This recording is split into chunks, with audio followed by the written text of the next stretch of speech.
What's going on, team? What is today? June 7th, 2022. Hopefully we'll have a fun little chat today. I got hot coffee. Life's good. So probably one of the most common questions or topics that I get on a regular basis, and the topic is always the same, but the question comes in a large variety of different ways, is always about programming. People are fascinated by programming. And I get it. I'm fascinated by programming myself. And so I figured what might be fun, I don't want to say we're going to do these regularly. Oh, hello from France. What's up, France? But what I figured might be fun is today's Tuesday. So if we look back last week on the week of programming that occurred and just look at that week, let's try to figure out why each day was what it was. This will only tell a partial picture, but I think it'll be fun and informative, because the true picture, you would have to look at the previous week and the week before that and the week before that, because it all leads up. You know, 1 week in isolation is only going to tell you a couple chapters of the book, but it's not going to tell you the whole book, right? So, but for that being said, it might be a useful deal. So let's look back at last week, and if you want, you can pause this podcast or whatnot, go back onto Linchpin and write down on a piece of paper if you want, what were the workouts from starting on Monday, May 30th, which was Murph. And then look at what was programmed Monday, Tuesday, Wednesday. Thursday was a rest day. Write down Friday, Saturday. And then maybe you'll have those workouts in front of you laid out on a piece of paper, and you can see them all at once. And then as you listen to what I'm saying, and you can look at the week in its totality, that might be a really good just exercise for some folks who are interested in programming. But with that being said, I'll walk through them right now verbally once, and then I'll kind of give you a brief overview of why things were what they were. So on Monday was Murph. Everybody knows what Murph is, but in case somebody doesn't, it's for time. 1 mile run, 100 pull-ups, 200 push-ups, 300 air squats, and another 1 mile run. If you have a weight vest, you wear it, and a lot of people do that gymnastics work in the middle, broken up into like 20 rounds of Cindy. So that was Monday. Monday was Murph. Tuesday was Annie. Annie is 50, 40, 30, 20, 10 for time of double unders and sit-ups. Just ab mat sit-ups on the ground. So that was Tuesday. Wednesday we did an EMOM, a 16-minute EMOM. Minute 1, devil press. Minute 2, calories on the rower. Minute 3, rest. Minute 4, rest. So basically you had the first 2 minutes were work, next 2 minutes were rest. Then minute 5, kettlebell swings with the 70 or the 53. Minute 6, back on the rower. So another 2 minutes of work. Then minute 7 and 8 were rest. So that one is a 16-minute EMOM. Devil press row, 2 minutes of rest. Kettlebell swing row, 2 minutes of rest, and then you would do that one more time. So that's basically 4 2-minute workouts. You can think of it that way, with 2 minutes rest between each. So that is an intentionally planned 1-to-1 work to rest ratio. 2 minutes of work, 2 minutes of rest, doing it 4 times. Thursday was a rest day. Friday, your friend and mine, 7x1 on the back squat, just a pure heavy day. And then finally, on Saturday, you grabbed a pair of dumbbells, a pair of 50s for the men, a pair of 35s for the women, and then it was 5 rounds for time of 21 dumbbell deadlifts, 15 GHD sit-ups, and 9 push press. 21 deads, 15 GHD, 9 dumbbell push press, 5 rounds for time. So that's it. All-American MTD. Without question, this is the most well-rounded and enjoyable programming I have ever followed. Thank you very much. Much appreciated. That's the goal, right? If you're not having fun, who's going to do it? So those were the 5 days. And I know they don't live in isolation, but let's go back and walk through them, and I just kind of give you the very 10,000-foot view as to why some things occurred. And like I said, you may want to go back, write them all out on a piece of paper, and walk through them with me. Monday was Murph. Murph's a beast, okay? Even Murph at a moderate intensity is going to leave you feeling like you got hit by a a truck. If not a truck, then like a small sedan, maybe a Ford Focus, something like that. But something hits you. It's a long time domain, and there's a lot of volume in it, a lot of running, a lot of body weight movements, and so it's just going to leave you fatigued, even if you didn't wear a vest. But vest or no vest, it's largely monostructural conditioning and gymnastics work. Yes, I understand that you could say, well, when you put pull-ups on a vest, now it becomes a weightlifting movement because you've added an external object. I get that, but we're going to call it largely gymnastics and monostructural. And it's a long time domain. So not a barbell on Monday, long time domain. Depending upon how it went for you, probably 40 to 60 minutes. A lot of below parallel, a lot of pushing in the direction that you would do on a push-up, and then a lot of pulling from above to your chin, in the gymnastics pull-up there, because there's various different directions that you can pull in, and there's various different directions that you can push in. But we pushed in the direction of a push-up, we pulled in the direction of a pull-up, and we had a lot of running. So that was Monday. Now I knew that Murph's tough, and so by design, I didn't want to throw something big and nasty at everybody the next day after Murph. Get into the gym, get your body moving, get a good sweat going on, but let's see, to the best of our ability, let's be nice to people because they had a really tough Monday, and let's also try to not replicate what took place on Monday so that we can give our muscles a bit of a breather. So we came into the gym on Tuesday after Murph, and Tuesday was Annie. 50, 40, 30, 20, 10, double unders, and sit-ups. And that was also, I put it as our for time or not workout of the week. Because after Murph, you just might not want to go for time, and maybe you struggle with double unders, and you just want to take your time and make it a double under practice day. Well, great, don't run the clock. You're going to be just fine. But let's think about this. So it's 150 of each. 150 double unders, which, if you have double unders, well, then they're just something you do between the sit-ups.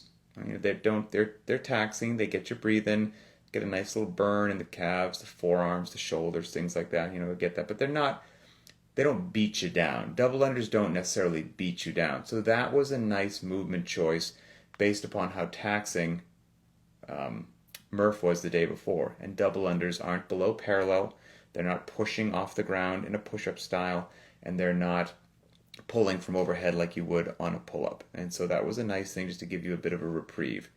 Paired with the sit-up, 50, 40, 30, 20, 10 of the sit-up. So just midline, flexion at the hip, abdominals, midline anchored or unanchored, however you happen to do it.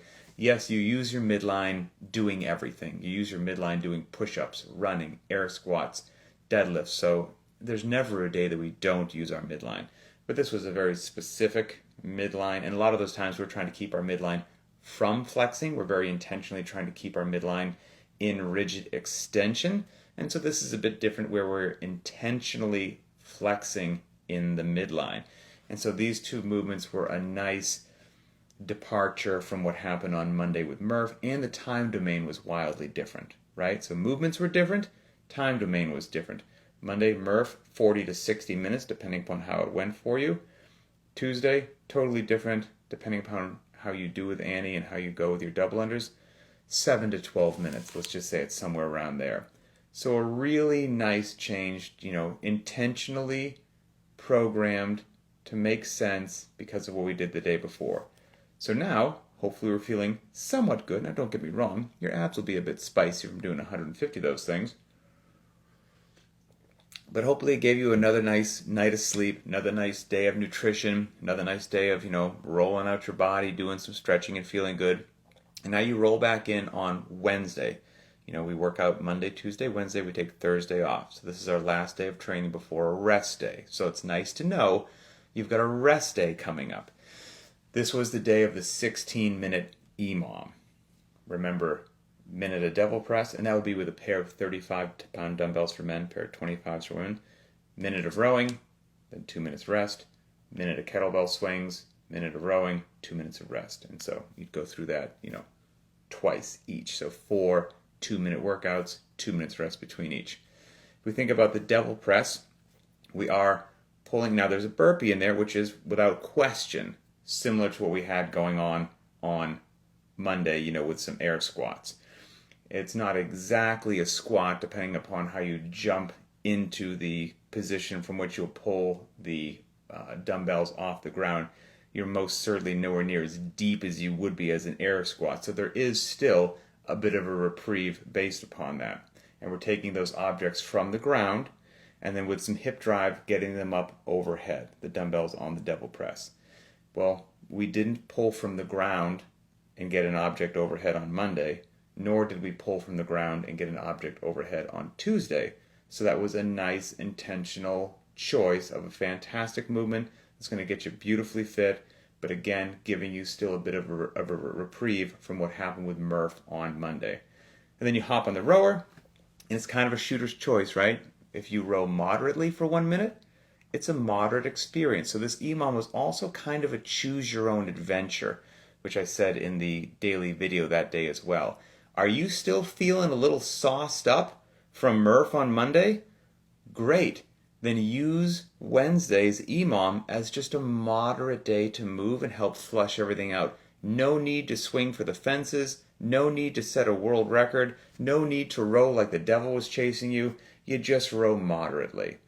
But if you were feeling pretty good a couple days after Murph, then you could go for it and make this EMOM sting if you wanted to. So there's something else intentionally designed and put in. One workout, if you listen to the video that I made that day, one workout can serve multiple purposes depending upon where the athlete is that day. The workout can meet them. And so then you get 2 minutes of rest. Then you pick up the kettlebell swing and hip drive, from pulling it from the ground, obviously. Swings about knee level, bang, you get it up overhead. Somewhat similar to a degree of, with like the devil press, because the devil press isn't really like a clean and jerk from the ground. It's kind of a burpee into a hip drive, somewhat-ish kettlebell-like swing. So the kettlebell swing put in the second little 2-minute deal is very similar to what's happening with the devil press, but it takes the burpee out of it, obviously, and it takes the need to pull the objects off the floor out of it, obviously. And since you don't have to do those other parts, it allows you for a little bit faster of a cycle time.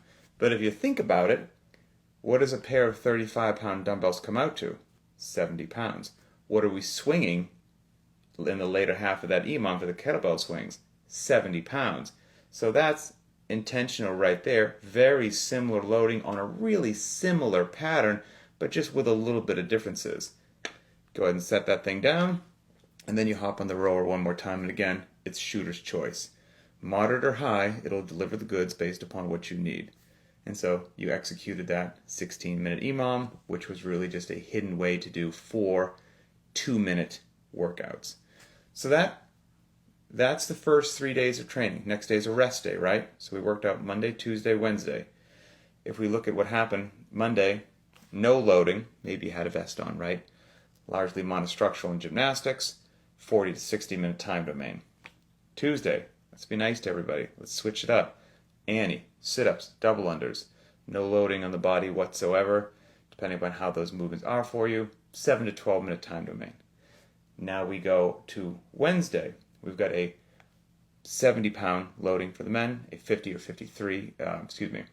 a 50-pound total with dumbbells for the women on the devil's press, 53 on the kettlebell, and now we've got 4 2-minute short and sharp workouts in there with built-in work to rest ratios. That's markedly different than what occurred on Monday and markedly different than what occurred on Tuesday. All of that intentionally designed to get the athlete fit, drive the needle forward, but pick and choose your movements, time domains, loadings, rep ranges, so that they all interplay in this beautiful little symphony that drives adaptation forward, doesn't unnecessarily beat up what we've been using all week long, and keeps everybody kind of feeling good, and ideally having fun. So that's the first 3 days of training. We take a rest day on Thursday, a glorious rest day. We come back in. It's Friday. 7x1 back squat, going heavy. And intentionally, I did not have us go below parallel since Murph, because Murph also is just such a taxing workout that you went below parallel a lot on Murph on Monday, no below parallel on Tuesday, no below parallel on Wednesday, full rest day on Thursday, come back in. Now on those legs, let's go below parallel. And just coming off of a rest day too. How nice is that? And that worked out really well. And we're not doing anything else that day, right? We're just respecting the heavy days. And on that 7x1 back squat day, all those other things worked out really well because it was raining PRs for a tremendous amount of people in the Linchpin community. So that was really cool to see. And that just happens when also you just respect the heavy days. That's going to take a full hour to do a 7x1 back squat day. A full hour. You can't jam it in before some other workout. Or you can, but it won't be optimal. It won't go super well. You won't get the results that you want, and you'll be left wondering why. We don't want to do that. So between a general warm-up, building up of your working sets, warm-up sets, doing those working sets, resting 3 to 4 minutes between each one of those singles, and doing your cool down, you'll be lucky to get out of the gym in an hour. So that was Friday. Pure weightlifting, everyone's favorite, the back squat. And then we ended the week on Saturday with that 5-rounder that had dumbbells, pair of 50-pound dumbbells for men, pair of 35s for women. And that workout, in case you don't remember, was 5 rounds for time, 21 dumbbell deadlifts, 15 GHD sit-ups, and 9 push press. And that, again, some people smashed that thing, that's for sure. And some people, had a different experience with it. Anywhere from 8 to 15 minute time frame is where a lot of people fell on that. But now we've got some good variance, right? We're pulling off the ground, and we pulled off the ground earlier with the devil's press as well, but those things went overhead in one smooth, fluid motion. We're not doing this now. We're just pulling and standing up, just deadlifts. But different than a lot of deadlifts are done traditionally, right? You might see a 21-15-9 with a 2 1/4 deadlift or something. Well, now we're doing 5 rounds of 21 dumbbell deadlifts per round. So we're going to do 105 deadlifts, but so high volume, but lower weight than traditional. And trust me when I tell you, this hits different. It just does. And on those dumbbell deadlifts, you've got to bend down a little further than you would with a barbell. So there's a little bit of an increase of a range of motion as well. Ken, what do you say here? Curious how many people held on to the dumbbells going from the push press to the deadlift. So spicy. Excellent question, right? Because as you finish one round, you finish 9 push press if you want, you can lower them right back down and start doing deadlifts. Ken, I'm here to tell you, no shame, I did not do that. I was very happy when I finished the 9 push press of each round to set the dumbbells down, walk slower than I needed to over to my dry erase board and just wipe the next round away, and then just walk back and start my deadlifts again. It's a 5-round workout. Probably wouldn't have lost track of it, but I told myself, look, that's my built-in little rest. I'll allow myself that walk, but when I come back to the deadlifts, it's time to go again. I will also say that both wonderfully and sadly, my wife worked out at the same time that I did, and she did exactly what you were saying. She would finish the 9th push press and then just go right back down into the deadlifts. And I wasn't happy for her. It was frustrating and tough to be around. I was like, dang it, slow down. What are you doing? So, but anyway, we've got a nice pull off the ground, not going overhead with them in that smooth, fluid movement, right? We're going to break it up, stopping at the hip, high volume, and then we've got a different sort of midline punch with the GHD that's going to light up the quads, going to spice up the hip flexors for sure on top of the midline. Can't really catch your breath. And then you get off that GHD with the quads and the hip flexors and the midline lit up a little bit. Didn't catch your breath. And now you need to use that hip drive to get those dumbbells from the shoulder to back up and overhead. And so now we're doing dedicated push press per round. So if you go back to what the devil press is, yeah, the devil press ends with something overhead, but it's almost, again, very kettlebell-like, where that hip drive arcs the weight, so to speak, and gets it up overhead. It doesn't sit at the rack position and then a dip drive like you would on a push press, split jerk, push jerk kind of a thing to get to that lockout overhead. So that's a different way to do it with the dedicated push press. So all of these things are intertwined but intentionally different to cover a wide variety of movement patterns for the body, loading, rep ranges, time domains, the whole kind of 9 yards, and to keep everybody appropriately taxed, right? It's really easy to just lay out a quote-unquote hard week of programming that just beats the stuffing out of everybody. That's not what's the word I'm looking for? Well, it's not intelligent. It's not effective long term, but it's not challenging to do.